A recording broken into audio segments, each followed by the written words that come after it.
Labas rytelis, mėlyjeji. Na ką, šiandien atsikėliau anksčiau, važiuoju anksčiau į darbą, taigi pasimaišau savo kokteiliuką ir pavedžiosiu Belą, savo šunį, ir važiuosiu į darbą. Taigi, deduosi 3,5 šaukštelius šiltų antioksidantų.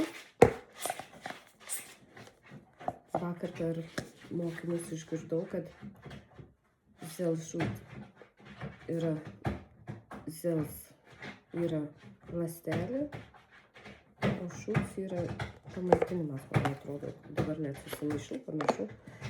Taigi deduosi dar ir aktyvaizo, porą tokių kupinų šaukštų ir vieną desiką žarnynų. Visi vitaminai, probiotikai, prebiotikai ir skaidulos. Yra 8 skaidulos, 4 tirpos, 4 netirpos. Taigi,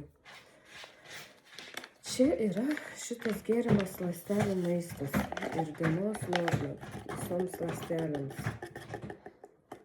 kad jos taisyklingai savo gyvuotų, veiktų, išsivalyti, kur nereikia.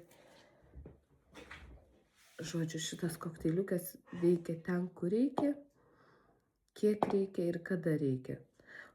Pasisavina jau per 5 ar 10 minučių, jaučiamas energijos antplūdis ir laikosi visą dieną, ne taip kaip kavos puodelis, kad išgeri ir staigiai ta energija šokteli, ten eini, padarai, o paskui jau jauti, kad snaudulys kyla ir vėl norisi to kavos puodelio. Taigi, o kava nėra jau tokia jau stebuklinga, veiksminga ir sveikatai palanki.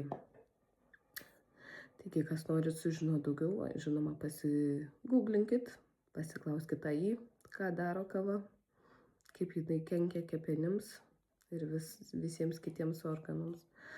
O aš geriu sveikus kokteiliukus, kurie valo, papildo, maitina ląsteles ir, savaime sakant, atstatinėja visus organus, visų organų veiklą. Pirmiausia, sutvarko žarnyną ir tada po truputį veikia visose organuose.